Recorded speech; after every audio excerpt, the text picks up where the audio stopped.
Good afternoon, everybody. This is Todd Obert. I am President and CEO of Productive. Alongside me today, I have Andrew Plato, CEO and founder of Anitian, and we are going to talk about communicating security risks to management.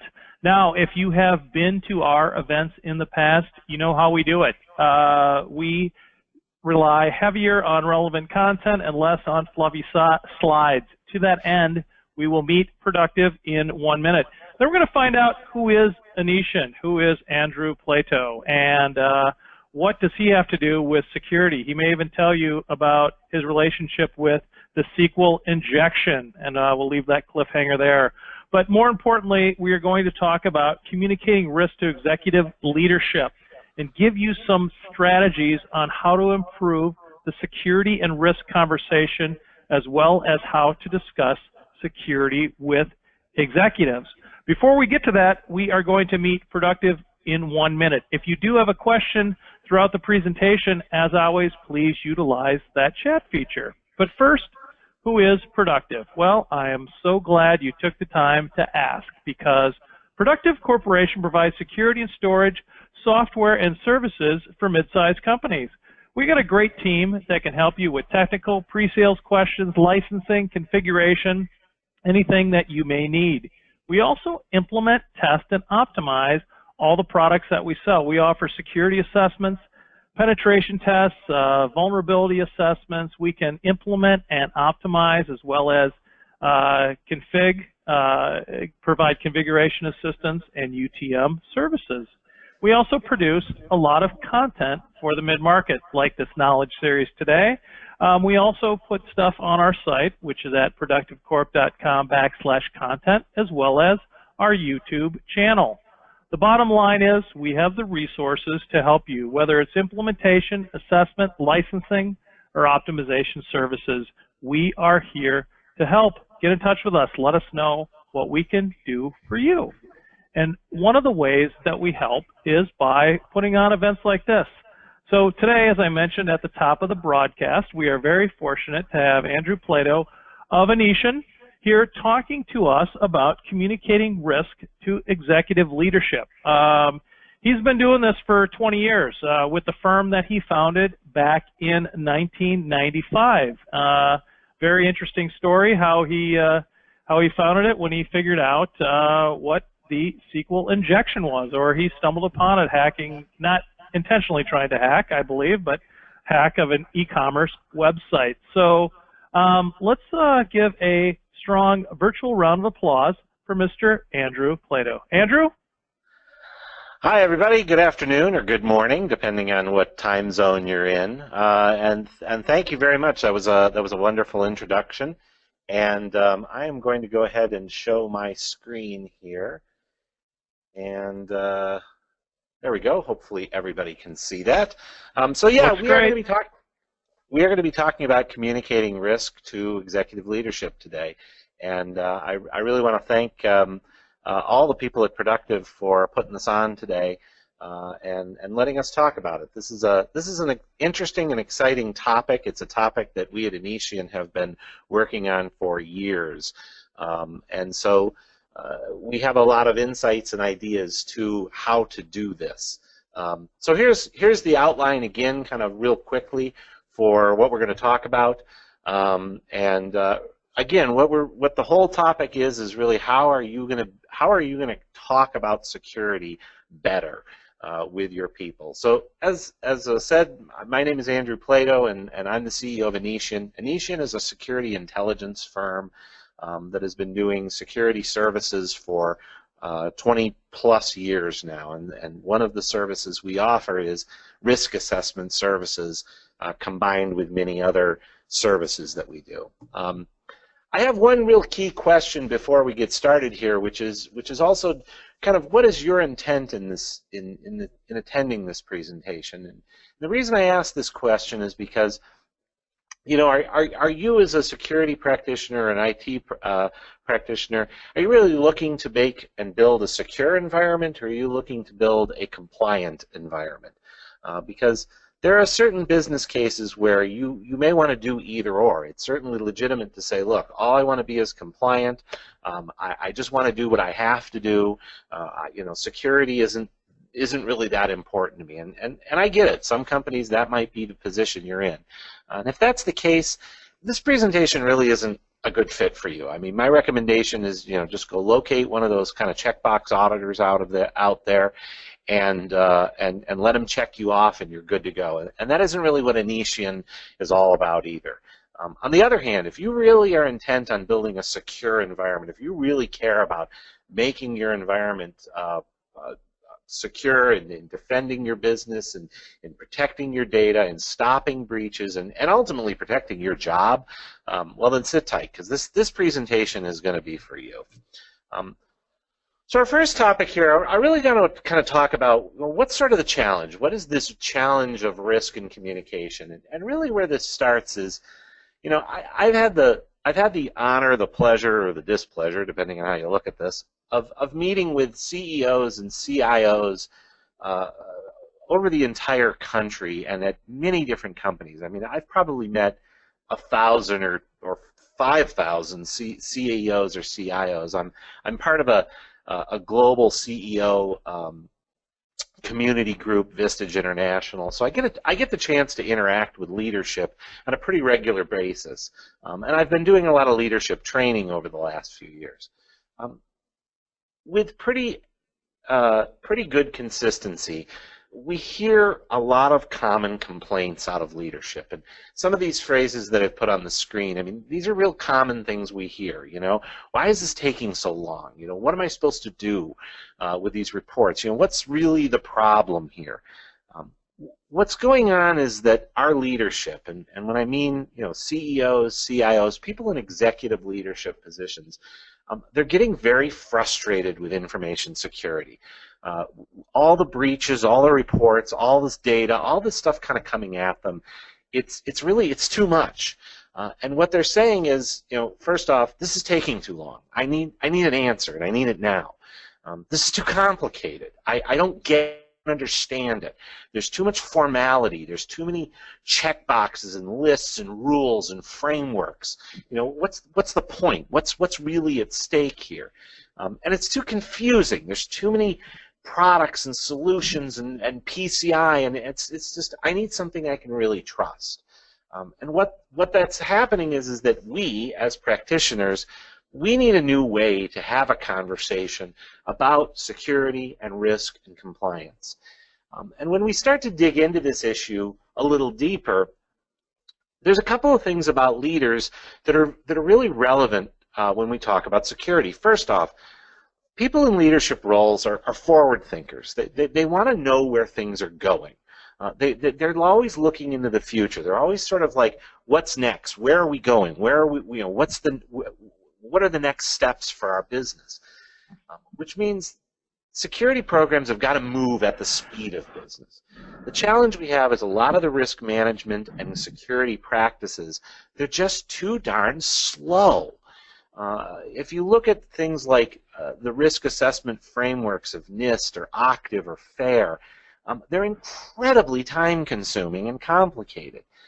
If you're implementing GRC portals and these big complex compliance reporting practices, they're just way too darn slow. They don't get to the point quick enough. More importantly, we kind of struggle with this problem of, we're always, pursuit of perfection, letting perfection become the enemy of good, and not just implementing good controls, but constantly trying to pursue every last little infinitesimal vulnerability. And out of that, we don't have good, clear answers, and that really stymies leaders who, they want a definitive answer, and they want to know where they're going. Likewise, along that same sort of concept, leaders really don't care about all these numbers and frameworks and ranks. Years ago, when we do risk assessments, we do these big complex worksheets and stuff, and we'd have all these formulas and numbers and all this big complex sort of algebra that we're doing to come up with these numbers, and we're like, okay, well, this is a 61.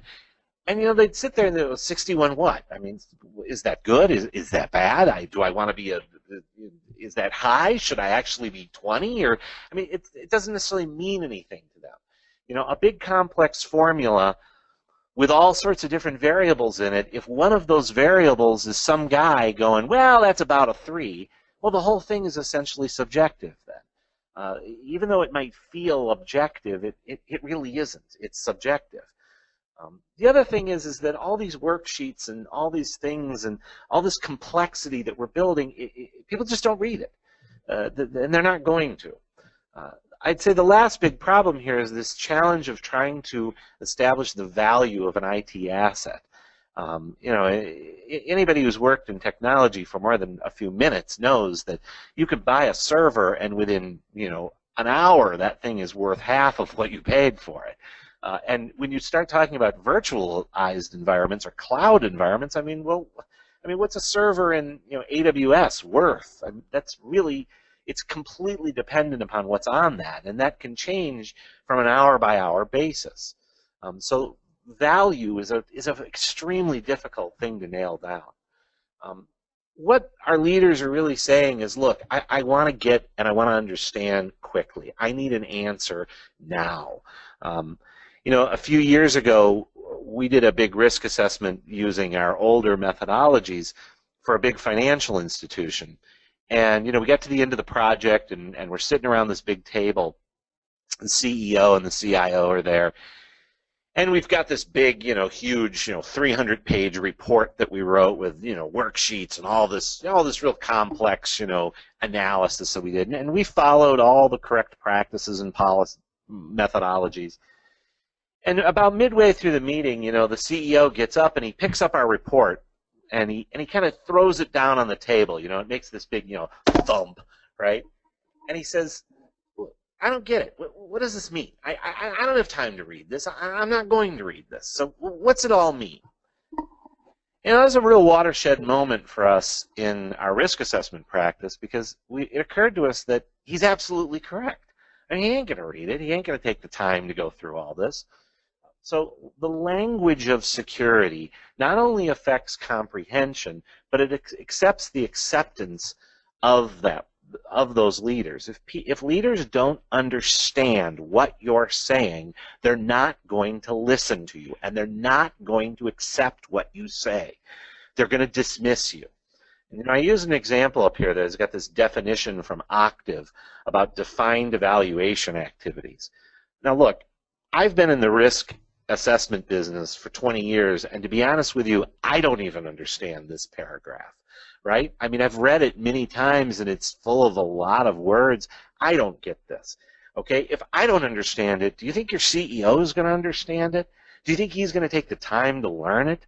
Probably not, which means we have got to condense and super compress what we're saying to a point where they can understand it in a much simpler way.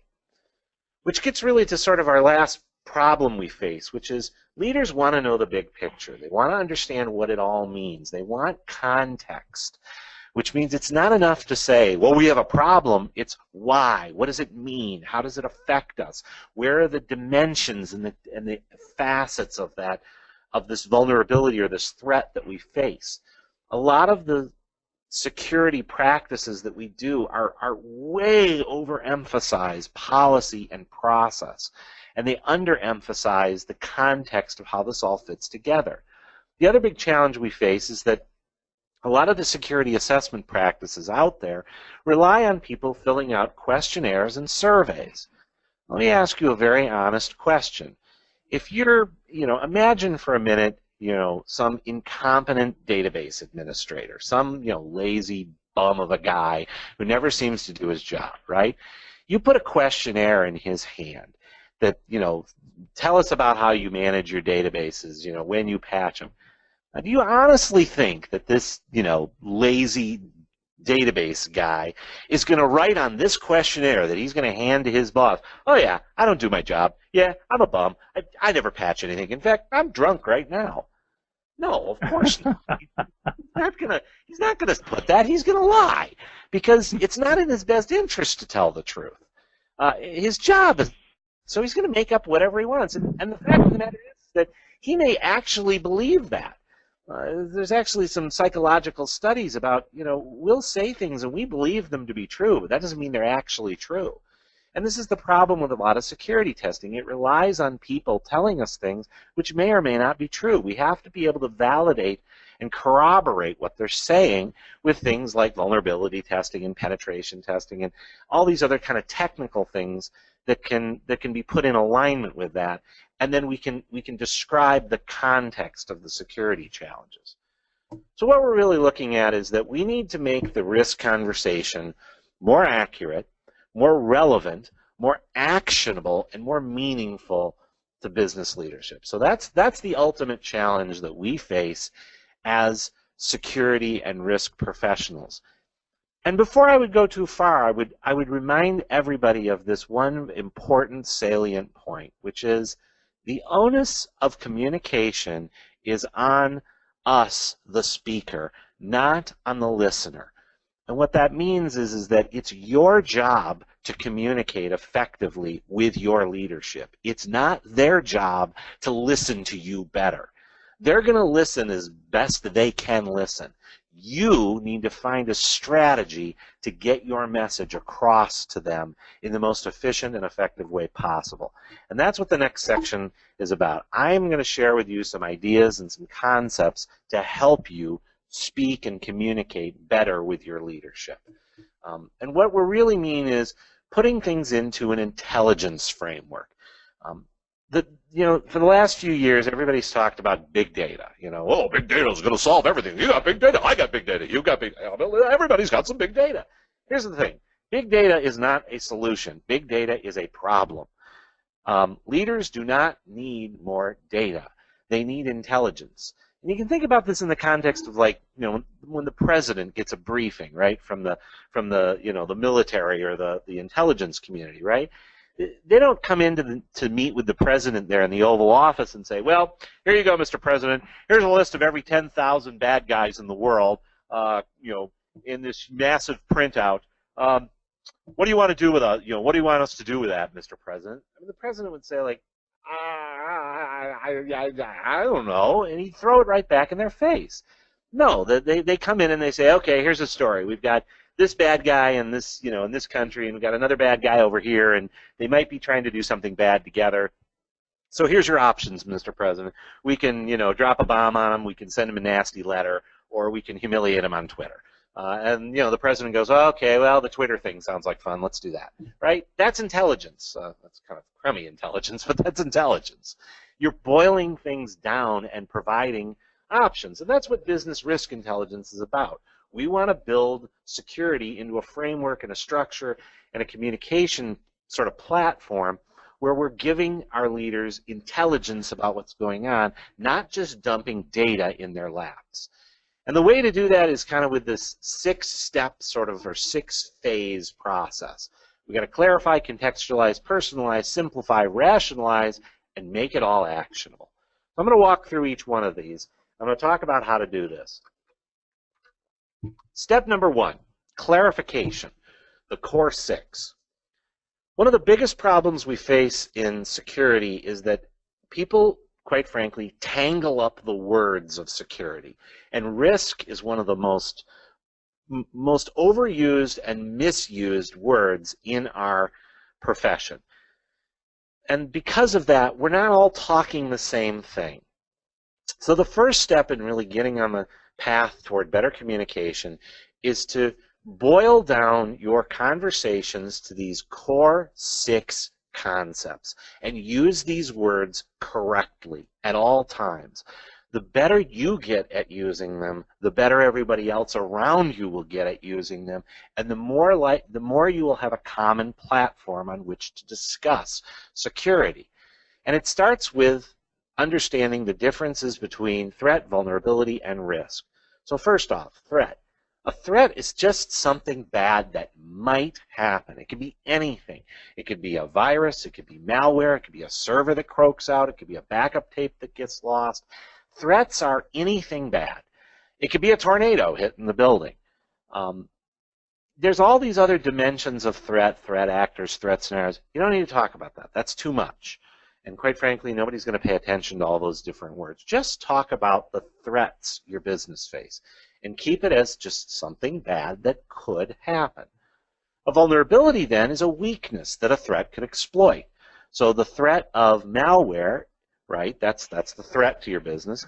The vulnerability would be an unpatched system, or the lack of an antivirus, or the lack of gateway filtering, or the lack of another control that would prevent that threat from being exploited. The impact is, of course, how bad it would be. So if you got malware on a host, how much damage would that cause the business? Probability is how likely that threat is in a given time frame. And that time frame is really important to probability. It's not enough to just talk about it, that something is likely. You've got to bound it in time. A control is just simply something that mitigates that threat, like a firewall or antivirus or secure web gateway or something like that. And then risk is an assessment of a threat based on probability and impact in relation to the relevant controls. Risk is the conclusion of an equation. So threat, or vulnerability times impact, or I'm sorry, impact times probability based on a vulnerability mitigated by control equals risk. So risk is an assessment, a level. You have high risk or low risk. The risk of a threat. We have a high risk of this threat happening. The lack of patching on your servers is not a risk. That's a vulnerability. The lack of a good firewall is not a risk to your business. It's a vulnerability that your business faces. The risk is high. The risk of multiple threats. So once you start using these words correctly and start getting them aligned with the rest of your team, you now all are kind of talking in the same way. But there's another reason why you want to use these, and I'm going to talk about that a little bit later in the presentation. The next big thing that will help you talk about security is to start contextualizing things or categorizing your environment. Don't try to talk about individual systems because that's too much. Most people are not very good at dealing with thousands or even hundreds or even tens of individual systems. You're better to kind of think of things in categories. So you have servers, you have app workstations, you have different types of data in your environment. Your environment probably only has about 4 or 5 different kinds of data. If you start talking about your environment in terms of those categories of data, you now have a very simple to understand framework on which you can analyze risk. So you probably have confidential data, you might have sensitive data, public data, maybe PHI if you're in the healthcare industry. You maybe only have 3 different types of data. Likewise, you probably only have a handful of different types of applications. Categorization of assets helps you better communicate the complexity of your environment. It also helps leadership. If you go to leader and say, we're having challenges with controlling and protecting our confidential data, that's a very different statement than we're having difficulty managing our servers. The first one sounds like you're facing a business challenge. The second one sounds like you don't know how to do your job. And if I hear the second one, I'm like, what do you mean? You're in charge of the servers. Go fix them. Get out of my office. The first sentence, we're having a challenge controlling the security of our confidential data, that's more of a, okay, let's talk about this. This sounds concerning to me. You're talking at the categorization level rather than talking about an individual server or an individual application. It helps with comprehension and it helps with acceptance of the topic and of the issue. This is a good example of a categorization strategy for data types. So confidential, PII, maybe PCI if you're in that. And the idea is then you start talking about threats in relation to those categories, not individual assets. It helps you better communicate, and it helps the leadership better understand it. Incidentally, what we're doing right here is what you would call a classification scheme, something that, frankly, everybody should be doing in their environment. Your next step is to personalize risk and security. We call this the chase the rabbit principle, which is starting conversations with people in leadership And rather than going to them with a problem, start asking them questions. Things like, what do you think would harm our business? Or what are you most concerned about? Or where do you feel like the weaknesses are in our business, Mr. CEO? Or what's valuable to us? What do you perceive in this business as being valuable? First off, this appeals to people's desire to talk and babble and explain themselves to you. Secondly, this process is actually very engaging for people in leadership roles.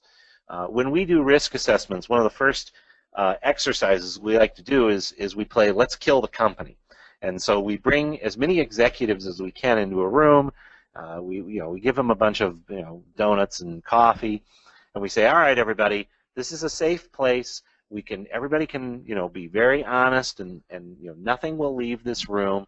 This is part of a security exercise. We're going to play Let's Kill this company. Tell us how you, if you were a bad guy or you were a hacker, how you would steal from this company. Now here's the thing. Here's an insight into leaders. People in leadership roles know in excruciating detail every single infinitesimal weakness the business has. I could sit here and I could tell you for the next 16 hours every single problem Anitian has, because I know them all intimately. And so all you have to do is get me talking about them, and I will tell them all to you. I will tell you exactly what's wrong. I will tell you exactly the challenges we're facing. And you need to do the same thing. Get your leaders talking to you. The more they're talking and the more you're listening, the more they want to talk to you, because people love to talk. Now, I'll give you another trick. When you're talking with your leaders, and this is something we learned in my CEO group, and it's spooky if you do this right. When you're talking with somebody in your in leadership, CEO, CIO, whoever it is, as they're talking away and babbling and telling you, blah, blah, blah, proactively leverage our best-of-breed synergies, or whatever they're talking about, I want you to look at their face, and I want you to ask yourself in the back of your mind, what is this person's intention? What are they trying to say here? And secondly, ask yourself, what are they feeling right now? Are they feeling tense? Are they feeling giddy? Are they feeling full of themselves? Are they feeling annoyed? The mere act of you doing this, asking yourself this question, what is his or her intention? What are they feeling? The mere act of doing that will immediately build rapport with that person. Your face will imperceptibly change. You will connect with them in a level you've probably never connected with them before. And don't believe me? Try this. Try this on your coworkers. It's spooky how well this works. Incidentally, this actually will help if you're trying to pick up people in a bar too, but I didn't think you wanted help with that in this presentation, and that's not what I'm here for. Anyways, so enough about that. It does work with your CEO, though. Think about his or her feelings and his or her intention. And like I said, give it a try. I think you'll be surprised at how well it works. Your next really focus here is focusing down on what the threats are to the business, not your weaknesses, the threat. So what are the bad things that could happen to your business? And maybe the easiest way to do this is to start kind of categorizing those threats. You have technical threats, right? Malware, somebody stealing things, people hacking into websites. You have operational threats, like a practice that stops working or a procedure that falls down or something like that. And all these other different categories of threats. Again, what are all these bad things that could happen to you? Try to focus on them. Try to focus them down to what the core harm is. And I've given you a couple of good definitions here. So the top of the page here, we've got some good threats. Malware infection, data is leaked to a competitor, sensitive authentication is stolen. These are all examples of bad things that can happen. In the bottom half here are bad threats. This first one, lack of alignment to organizational policies, the guidelines set for, I don't know what that is. That's just somebody trying to sound important. The other two, use to telnet among staff, that's not a threat. That's a vulnerability. Missing patches on systems, not a threat. That's a vulnerability. That's a weakness that you face. So part of this is kind of training your mind to think in terms of what are the threats we face, what are those bad things that could happen to us. Your next challenge is to get some data to back up what you're talking about. You can't walk into a meeting with any leadership and not have something backing you up, having some data. Whether that's, and here's the good news. This is the easiest thing to do of all the things we're talking about. There is so much data out there, and it's relatively straightforward to do. Penetration tests, configuration analysis, incident reports, reports out of your SIM, vulnerability scans. The data is plentiful. What you need is you need it. You need that data. If you're not putting it in front of the leader, you need to at least have it. They need to see that it's there. And secondly, you need to be able to trust that data. You've got to know that the data you're working with is viable, is valid. It came from a trustworthy source. It's one of the reasons why it's very beneficial to bring in third parties to conduct these kinds of tests, because we don't have a vested interest in your industry, and we can be independent. We can tell you the truth. There's lots of ways to get this data. You have to think about how easy are these vulnerabilities or weaknesses to exploit, and then connect those to the threats. The other thing you have to do is think about what people are telling you, and how does that corroborate with the data you have. So, for example, if you do go and talk to, say the director of your application development group, and he tells you about these phenomenal, secure coding practices they have, and they scan everything, and they've got everything under control. We've got this all under control. Lots of practices. Okay, you can run a penetration test on one of their applications, and if there's like 10,000 vulnerabilities on that app, clearly what he is telling you and what the tool is telling you, they don't align. Right there, you have threat. You have risk. Risk is in that discrepancy between what somebody is saying and what the data is actually telling you. And this is actually how we do our risk assessments. We compare data from people and data from these tests that we do. Lastly, you've got to have an answer. It's not enough to go to a leader and say, here's a problem, here's the threat, here's all the issues that affect it, and when they say, all right, so what next? Well, I don't know, we need to do stuff and things. You have to have an answer, and it's got to be definitive. You can't come into a leader's office or talk to an executive and start doing the, well, we could do this, or we might want to do that, or we should do all these important. No shoulds, no mights, no maybes. You need to be definitive. Now here's the thing about being definitive. If you get in front of a leader and you express uncertainty, like, well, I'm not really sure what firewall we should get. I kind of like this one, and that one's pretty good too. You know what it sounds like to me as the CEO? You don't know what you're talking about. You're clueless, and I don't trust you now. When I go to an IT guy or I go to my security guy, I want to be able to trust him. I want to know that when I say, all right, what do you want to do here? I want to hear, here's what I want to do. I want to do this, and I want to do this, and this is the benefit we're going to get. And this is going to solve our problem, and I'm sure of it. I've analyzed it. I've researched it. I've got data to back this up. I'm pretty confident that this is the solution we need.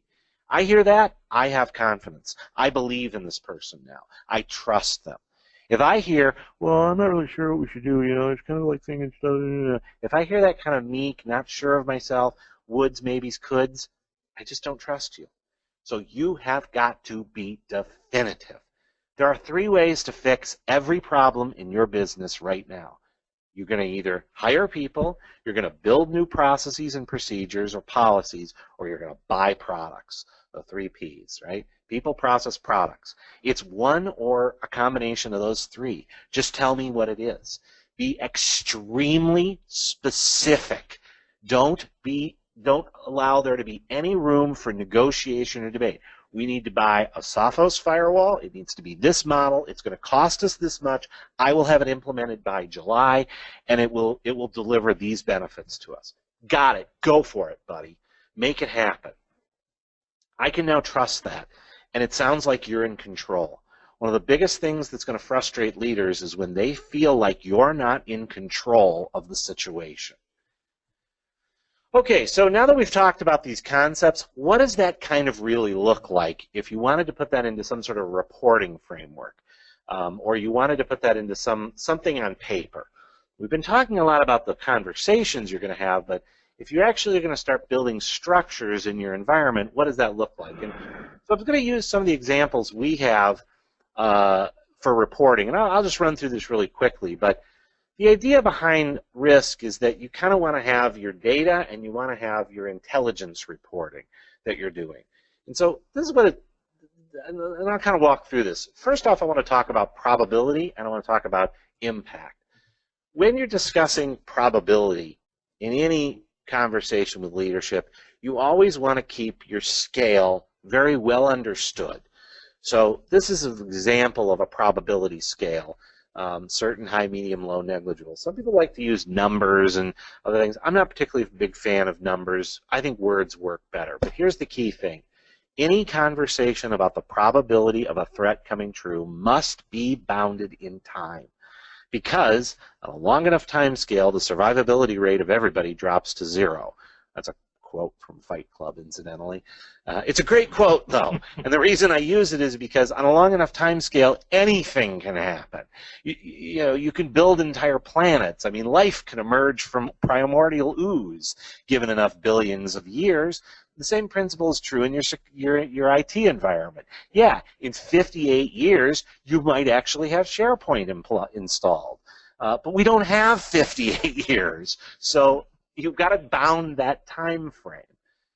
Secondly, when you start talking about impact, you've got to kind of qualify what those words really mean. And again, this is a structure that you can use whenever you're discussing that. But being clear about what you mean when there's a critical impact. If you say something is a critical impact, it's catastrophic. It's going to completely kill whatever the system, or in this case, we're hinging this on data assets. So we're saying, you know, if it's a critical impact, it's a catastrophic effect on the data asset. That's the other important part of impact. Impact has to have an object. It has to be against something. You don't have just generic impact. It's always against something. So there's you know, you think about this from just a parts of speech, right? An impact is a word, a verb, and an object. Your classic sort of sentence structure that you learned in, you know, 8th grade English. Same principle applies here. It's not enough to just talk about how bad it is. It's bad against what? What category, what system, what process, what amount of money, what side of the business, what reputational damage. It's always got to be against something. Okay, so when we do risk assessments, one of the things we do is we build a risk matrix. And if you've done any risk process, this is a classic risk sort of spreadsheet. And I just kind of show this as an example of what it looks like to lay out threat when you're conducting a risk assessment. Now, the reason I kind of did it as this image is because, as you can probably figure out from this image, this is super complicated. This is something you would never put in front of a leader, but this is something we do behind the scenes, and you can do behind the scenes to kind of start cataloging the threat that exists in your environment. Here's the thing. Your business probably only faces about 20 to 30 true threats. Most businesses face the same threats, too. So once you understand what those threats are, you're dealing with a relatively finite number of threats. Now, the vulnerabilities could be off the charts. And if you'll notice, the vulnerability column in this has lots of bullet items in it. But the number of threats, our lists rarely top over 30, 40 total threats, because there just isn't that many threats that any one business faces. What you really are trying to do, though, is refine down the risk discussion into these very, very short executive summaries. So this is a good example we used from one of our reports. This summarizes the threat to a particular business in, what, 1, 2, 3 sentences. 3 sentences is great. That's about as much as your CEO is going to read in any given meeting. Okay? And if you want, another way to do this is to put it into a structure, something like this. A nice, clean graphic with a very easy to read dial and a simple list of bullets. If you put something like this in front of me, I'll get it. I can read this quickly and I can understand it. I get there's a maturity. Here's the good and the bad. I can see the risk. Okay, higher risk of social attacks, no security event monitoring. Okay. It's clean, it's clear, it's definitive, it gets right to the point, and it's just a few bullet points. Now, I know what you might be thinking. You're probably thinking, wait a minute, how am I going to boil my entire business down to just a handful of bullet points?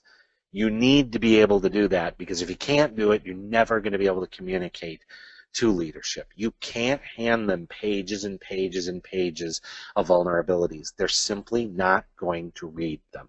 And it doesn't matter how right you are. If they don't read them, they don't accept them. And if they don't accept them, they don't listen to you. And you could be completely 1,000% correct, accurate, perfect, and you're still not going to be heard. And if you're not heard, it kind of doesn't matter. You've got to be heard. And this is the kind of language that gets heard.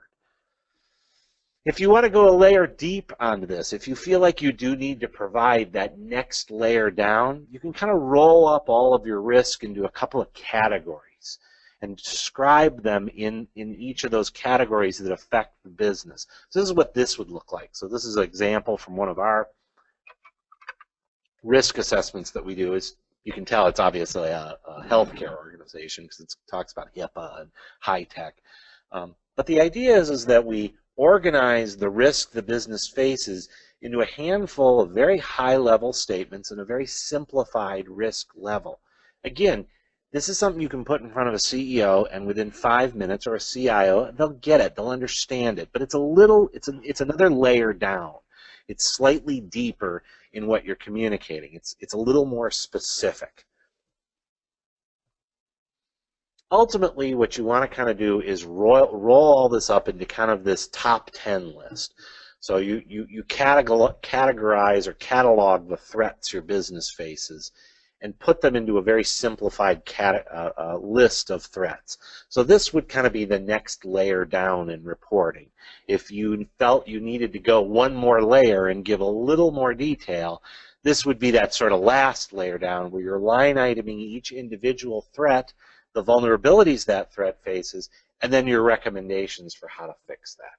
Which, while we're on the topic of recommendations, that needs to be your next step, which is being very clear about what you're recommending and being very definitive. Now, you'll notice in this example here, we list very specific products. We mentioned Alien Vault and QRadar, for example. We talk about exactly what's got to be logged. We give there's some other example. We give a level of effort and how long it will take to do that. Typically, we would also list a cost right here. I think we just stripped the cost off of this because it was from a client's report. But that cost is important. Now, if I'm a CEO or I'm a CIO, I look at this, this sounds like you know what you're talking about. This is definitive. Manage and correlate logs. Here's what we need to do. Here's what it's going to cost us. It's a very clear answer to a problem. Okay, so I've got a couple of final thoughts and best practices in this. First off, some of you might be thinking, well, wait a minute, don't we need one of these GRC tools? Something like Allgress or Metric Stream or LockPath or Archer, RSA Archer. These are tools that help you manage the kind of risk and governance and compliance practice. So here's our answer on that. If you don't have a risk assessment and management program, or you don't have your risk assessment and risk management practices well defined, you definitively do not need one of these tools, because these tools are actually going to create more trouble than they're going to solve.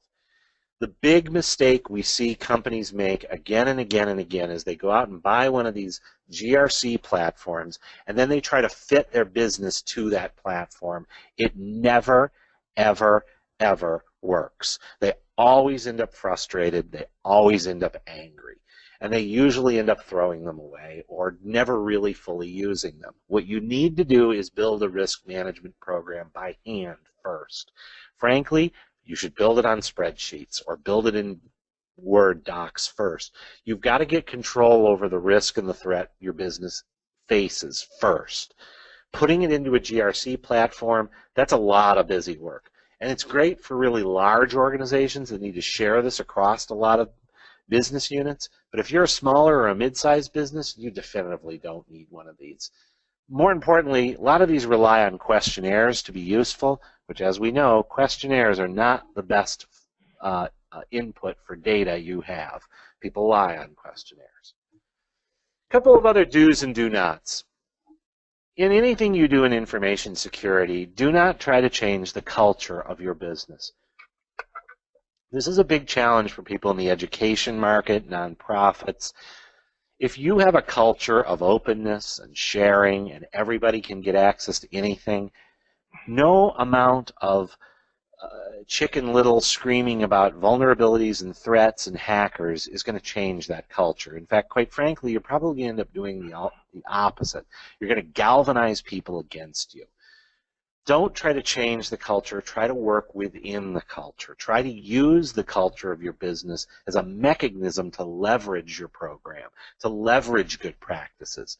If you work at an educational institution, you might say something like, look, we're here to serve our students. We're here to help people, get an education. We're not going to be able to do that if all of our systems don't work because they've been hacked. Now, if I'm a CEO and I hear that, I'm like, yeah, you're right. We got to protect these systems. We got to serve our students, right? That's an argument I can buy, rather than just coming in and complaining about how we don't have a lot of good systems and we need to change everything and lock everything down. That argument isn't going to work. Don't cite any kind of risk management theory because, quite frankly, nobody cares, particularly people in leadership. You walk in and say, well, we are following the FAIR methodology process number 361D, and this process clearly states that thou shalt do thy. Don't care, don't care, don't care. I don't care at all. I don't care. I don't want to hear about it. The only people who care about risk management theories are risk management people, and quite frankly, they don't even care about it. So if you're citing theory to your CEO, you've already lost. You're already being ignored. Don't ever rely on questionnaires exclusively because people lie. They just do. That's the way the world works.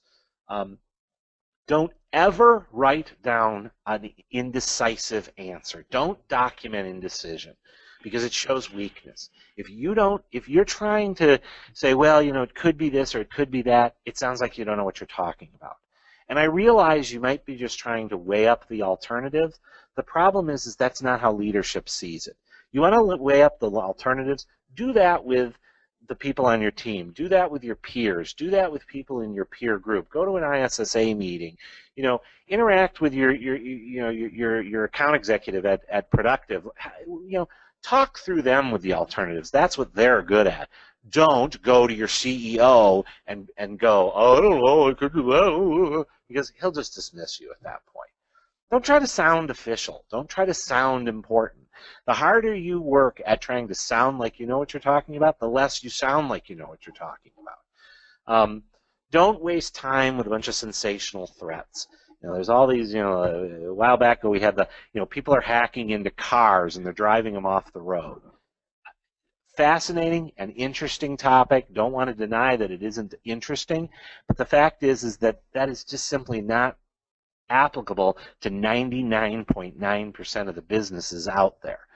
And don't base your risk decisions solely on a piece of technology. You need to understand what the threats your business faces and then pick the technologies that mitigate those threats effectively. And what you'll quickly find is that sometimes there's lots of technologies. We are awash in technology these days. It isn't technology that's as important. It's the implementation. It's the integration. It's all the other stuff that goes along with that. It's getting the team at Productive or Anitian for that matter to help you make it all work. That's the important part. The actual firewall you pick, to be honest, as a risk analyst, I don't even really care. They're all pretty darn good nowadays. Now, last little piece of information. If you've pretty much zoned out this entire presentation, I want you to pay attention to this one last important thing. Because I know it's easy to zone out, risk assessments and what have you. But it's this. When you speak with people in leadership roles, you need to put things in the proper order. If you walk in to speak with your CEO or your CIO or your CFO, and the first words out of your mouth are, everything's bad. It doesn't work. We've got a crummy firewall. None of our systems are well protected. We don't have the proper controls in place, and we haven't written any of the right policies for PCI compliance, and we just got all these weaknesses, and all these systems aren't patched. If I'm the CEO, I'm going to say, dude, get the heck out of my office and get out of here. I don't want to hear it. I don't care. Sounds like you got problems. Go fix it, buddy. Okay? Because that's what I hired you to do. And everybody's saying, well, come on, that's really, that's not real cool of him to do or her to do. I'm sorry, but that's how CEOs think. You're bringing them a problem. Vulnerabilities are a problem. And if you begin with a problem, people will reject you. They'll turn you away. All you have to do is turn that conversation around. You have to walk into the office and say, I'm really concerned about the patient data that we have, or I'm really concerned about our core application server. I'm really worried that it's, the threat of malware or ransomware. I mean, we know it's out there. I'm concerned that the threats we face as a business, that we might not be in the best position to protect ourselves. And that's got me concerned. If I'm a CEO and you say that to me, you say, really? Why are you concerned? What's on your mind here? Well, here's the situation. Our firewall sucks. We don't patch anything. Our antivirus is stupid, and we don't have good policies. Okay, what are we going to do about that? I've got an answer. I'd like to buy this new firewall. I'd like to implement these new policies. I've laid out a plan over the next 12 months to do that, and it's going to cost some money. What do you think about that? Okay, let's talk about it. You're now having an actual conversation. You're talking about business. You're talking about risk. You're talking about threat. Lead with threat. What's the threat to the business? Talk about that first. Don't talk about the weaknesses you have. Don't talk about the vulnerabilities. Don't blame other people. Don't blame a vendor, particularly if your vendor happens to be productive or Anitian. Don't blame other people, okay? Because that makes you sound weak. It makes you sound like you're not in control. You talk about threat, I'm interested. Because as a CEO, as a leader, I'm always interested in the threats my group, my team, my company faces. I'll always talk about those. And then if you can go through and talk about the weaknesses, the risk they present to the business, and your plan to fix all that, I'm behind you. I can get behind that. I'll support you because you sound like you're in control. And the other way you're going to do that is to stay true to those core 6 words we talked about, using vulnerability, impact, probability. Use all those words correctly. The more you start using them correctly, the more others will start using them correctly. And keep things simple. Don't try to tangle everything up in big complex words or reports or analyses. The simpler things are, the more likely people will accept them, the more likely you will get the things you want. We live in a world now where complexity is easy to produce. Simplicity is difficult to produce. So work on producing things that are simple, that people can understand. Okay, so what is all this going to do for you if you implement some of these? First off, you're going to be responding to threat a lot more rationally in your environment. You're going to start getting a lot better understanding of the risks you face. You're going to start to make decisions better.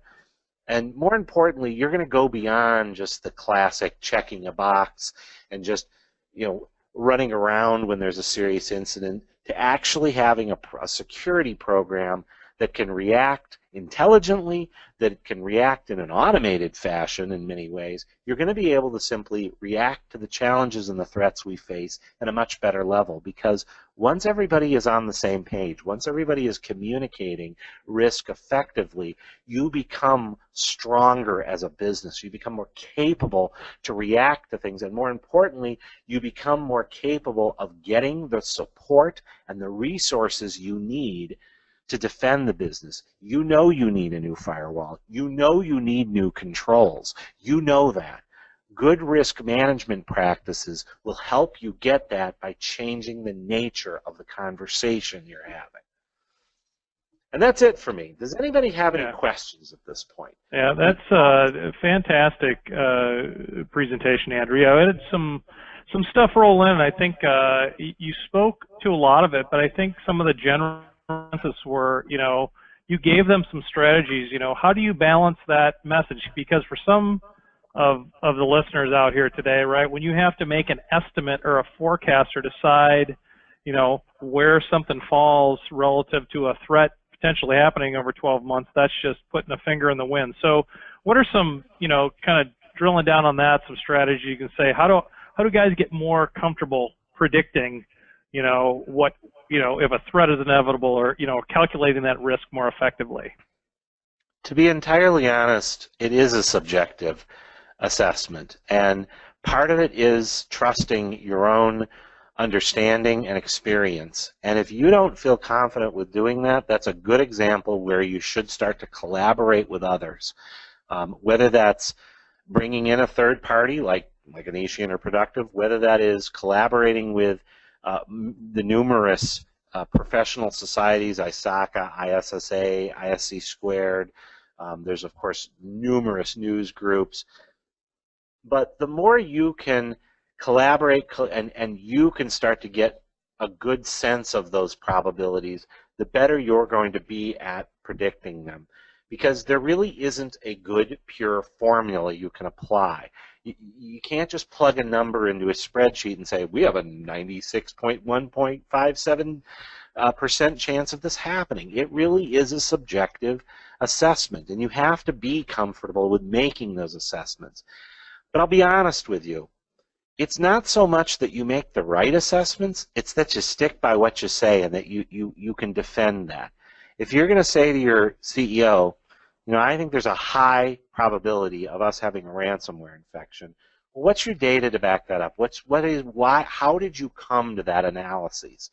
What's the work behind that? And if you can cite that and say, well, here's the situation. I mean, we see it in the news.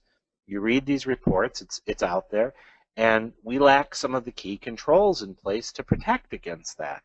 And so I know the probability exists. I know it's out there. I know it's high in the news. You put all that together, it adds up to a high probability. You've got to be able to get comfortable with that. And again, if you don't feel like you've got that, go find somebody who does have that ability. Or go find somebody who can advise you on that ability.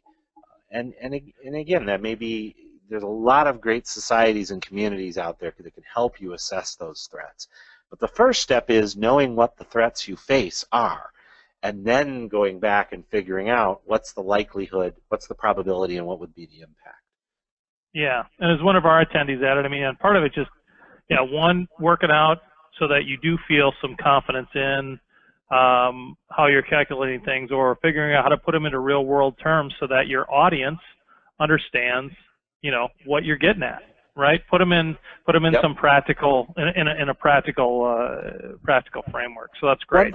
One thing I would add to that is that most of you listening right now are probably in the IT or the security business, right? You are infinitely more qualified to assess the threat to your business than your CEO is from an IT security perspective, because you know the security threats that the business faces. You know the weaknesses that are in your environment. You know them. All you have to do is just be able to put them into words now. So that's another part of this, is you need to be able to build up, quite frankly, a little bit of that personal confidence to just say, this is what I believe, here's why I believe it. And trust me, people in leadership roles respect people who can state something definitively and stand by it. And it's okay to be wrong, and it's okay to be challenged on that, but you got to be able to say those definitive statements at some point. Yeah, well, here's the fact. If you don't get a security project approved, or you don't really understand your security posture, and something happens at your environment, you are going to get blamed for it. That's that. And more importantly, the big challenge is if there's a breach. Let's face it, you see it all the time. People in IT leadership positions are getting fired all over the place because of the breach. And you know what? It might not have been entirely their fault, but yep.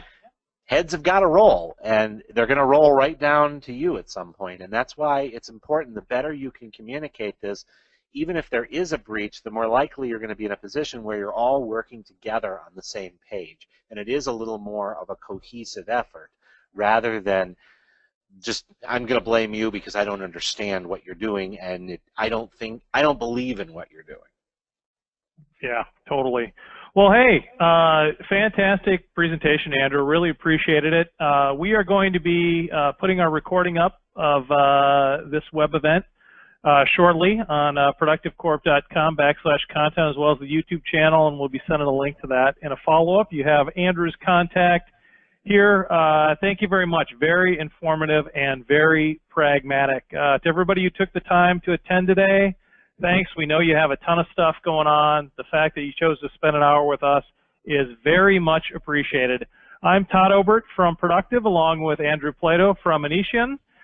Wishing you a fantastic balance of your day and week, and hopefully we'll talk soon. Thanks, everybody. Thank you. Take care, everybody.